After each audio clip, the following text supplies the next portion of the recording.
አሰላሙ አሌይኩም ወረህመቱላሂ ወበረካቱ ውድና የተከበራችሁ የቻናል ተከታታዮች እንዴት ናችሁ? ሰላም ናችሁ? እንደ ክርስቲያን ወገኖቼ ሰላም ብያለሁ። ሁላችሁም በያላችሁበት ሰላማችሁ ብዛ። ዛሬም እንደተለመደው በአዲስ ቪዲዮ ተከስቻለሁ። ለዚህ ቻናል አዲስ የሆናችሁ ሰብስክራይብ፣ ሼር፣ ላይክ በማድረግ ቤተሰብ ሁኑ። ነባሮችም ሼር፣ ላይክ፣ ሀሳብ አስተያየት በመስጠት አበረታቱኝ እላለሁ። ዛሬ ይዤላችሁ የመጣሁት እንግዳ ድራማ ክፍል 52 ነው።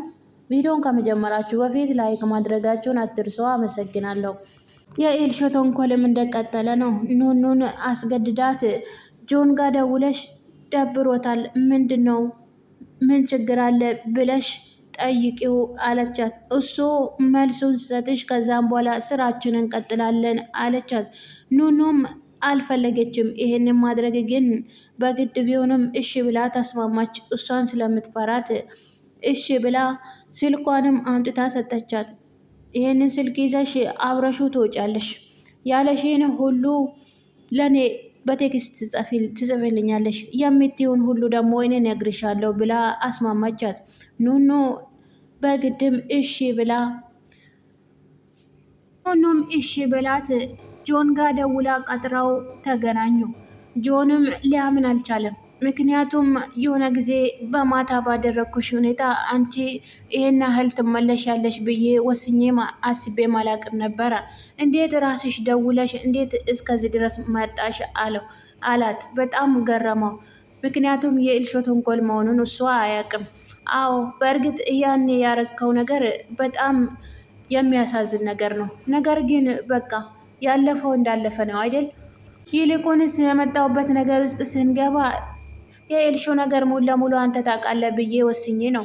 ኤልሾ ምን ሆነች ብሎ ጠየቃት። እሷም ቤት ውስጥ ማንንም ትንፍሽ ብላ አታውራም፣ ማልቀስና መተኛት ነው ብቻ ስራዋ። ምን እንደሆነችም አናቅም። ስለዚህ ስለ እሷ አንተ ስለምታውቅ እሱን እንድታስረዳኝ አለችው። ያው ቤት ውስጥ ማንኛውም ነገር የሚያስጨንቀን እኛን ነው። እኔም እህቷ ነኝ፣ ስለዚህ ያስጨንቀኛል። ጆንም ትማሪያለሽ ወይ ብሎ ጠየቃት። አዎ እማራለሁኝ፣ ግን አቋርጫለሁ። ኤልሾም እኮ አቋርጣለች፣ ግን ያቋረጠችበት ምን እንደሆነ ችግሩ ልትነግረኝ ትችላለህ አለችው። እሱም አይ አሁን አልነግርሽም፣ ልነግርሽ አልችልም አላት። ሆን ግን ይህንን ተንኮል አያውቅም። እሱ ግን ወዳውና ፈቅዳ ቀጥራው እየመጣችው ነው እየመሰለ ያለው። እሷ ግን የሚያወራውን ሁሉ እየጻፈችላት እየመለሰችላት ነው። ጆንም ስለ ኤልሾ ትቶ ወደ ራሱ ጉዳይ ገባ። በቀደም ለሁለት ሆኖ የደበደቡኝ እነማን ናቸው? ለአንቺ ደግሞ ምኖችሽ ናቸው አላት። እሱም ለምንድን ነው ይህን ጥያቄ የምጠይቀኝ አለችው። እሱም አይ እኔ ሁሉ ነገር አጣርቼ አንቺን ወደ እኔ መመለስ ስለምፈልግ ነው አላት። አንድም ነገር እንድትዋሽኝ አልፈልግም፣ እውነታውን እንድትነግሪኝ ነው የምፈልገው። ውሸት በጣም ነው የምጠላው አለ። እሷም ማን ዋሸ ደግሞ አሁን ምን አወራውና አለችው። አይ እንዳታወሪኝ ውሸት እንዳትቀላቂ ብዬ ነው። ደግሞም እኮ እንዳየውሽ አንድ ቀን እንዳየውሽ ነው የወደድኩሽ። ደግሞም ያ አስጠልታ ሜካፕ ተቀብተሽ አላት። እነሱም በዛ ሜካፕ ላይ ፈገግታቸውን መሳቅን ቀጠሉ። ምክንያቱም እዛኔ ኤልሾ ተጫውታባት አሳምሬ እንዲሁም አስውቤ አመጣታለሁ ታያታለህ ብላው ነበረ። ያም ሆኖ ቀርቶ እሷ ሜካፑን ተጫውታባት ፊቷን ሌላ ነገር አስመስላት ኑኑም አምና በወጣችበት፣ እነሱ ግን መሳቂያ ሆና ነበረ።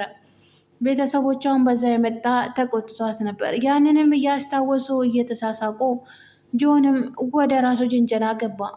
ኤልሾ ግን ይህንን ነገር ምንም ነገር አልወሰነችም። ምክንያቱም እሷ ሌላ ነገሮች እንድጠይቀውና እንዲወስኑ ነበረ እየላከቻት።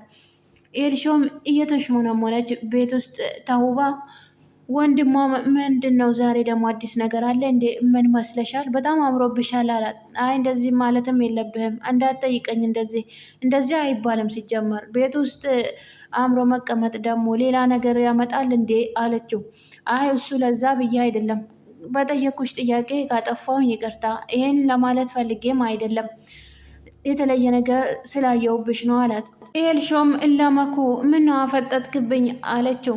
እንዴ ምነው ማነው ደግሞ ያፈጠጠብህ? አንተና ደግሞ አይ ጀመረሽ፣ ትንሽ አርፈሽ ቁጭ ብለሽ ነበረ ደግሞ ጀመረልሽ። አይ አንቺ ከምትሄጂ እኔ ሄድልሻለሁ። አቦ ምንም ችግር የለውም። ቤሎልም ኑኑን ቤት ውስጥ ፈልጎ አጣት። ኤልሾንም ቢጠይቃት ኤልሾ አልነገረችውም። እኔ አላቅም የት እንደሄደች አላቅም ብያለሁ አይደል አለችው። እሱም እንዳዘነ ሌላ መናፈሻ ቦታ ሄደ። ኑኑም በዛ በኩል አገኘችው። እንዴ ደግሞ የት ሄደሽ ነበር? ደግሞ ቤት ውስጥ ፈልጌሽ አላገኘውሽም። የት ሄደሽ ነው? የት ወጥተሽ ነበረ? ደግሞ እንደዚህ ተውበሽ አላት። እሷም ለአንተ ብዬ ነው የተዋብኩት። ደግሞ ይሄ የኤልሾ ልብስ ነው፣ ምን ችግር አለው ብለብስ አለ። ደግሞ ምናችሁ ተስማምቶ ተገናኝታችሁ ነው ደግሞ ልብሷን የለበስ? ትናንትና ማታ ደግሞ ተጫወተችብኝ። የእሷን የአንቺን ልብስ ለብሳ አንቺ ነሽ ብዬ ሄጄ አቀፍኳት አላት። እነሱም ፈገግ ብሎ ሳቃቸውን ሳቁ። ቤሎልም አጥብቆ ያዛት። እያንዳንዱን የምናወራን የምናደርግ ነገሮች ክፍተት እየፈጠሩ ይመጣሉ። ስለዚህ ያለውን ነገር እውነታ እንድትደብቅኝ አልፈልግም። አሁን እስቲ ይልቁን የት እንደነበርሽና ከማን ጋር እንደነበርሽ ልትነግሪኝ ትችያለሽ አላት። አይ ከማንም ጋር አልነበርኩም ብያለሁ። አዶኒም ቤት ውስጥ ኤልሾ አዝናና ተከፍታ ሲያያት ሊያዝናናት ይዟት ሄደ። አሁንስ እስቲ ለቀቀሽ ለቀቅ እያረገሽ ነው አላት። እንዴ ምን ሆኜ ነበር ደግሞ? ቀድሞውኑ ምንም ነገር አልሆንኩም አለችው። አይ ኤልሾ እንደዚህ መሆን የለብሽም። ከቤተሰቦችሽ ጋር መስማማትና ያሉሽን እሺ ብለሽ መታዘዝ አለብሽ። ይሄ የከፋ ጉዳት ውስጥ ይጥልሻል። ምክንያቱም ከቤተሰብ ጋር እንደዚህ ሁሌ እንደዚህ እየሆንሽ መሆን የለበትም። ራስሽም በትንሽ እድሜሽ ሌላ ሀሳብና ጭንቀት ውስጥ ገቢያለሽ። በዛ ብታርፊ ይሻልሻል አላት። ቢመክራትም እሷ ግን ምንም አልገባትም። አይ የምትወደውና የምታፈቅረው ጆን ስለሆነ ጆንም ደግሞ ምንም ፊት እያነሳባት፣ አዶናይም ቢመክራትም ኤልሾ ግን ፊት አነሳችበት። ከእንደዚህ አይነት ርዕስ ውስጥ ውጣ፣ በቃ እንደዚህ እንድትለኝ አልፈልግም ብላ ፊት አነሳችበት። እሱም ግን አይ እንድትጎጂ አልፈልግም፣ ለዛ ብዬ ነው እኔም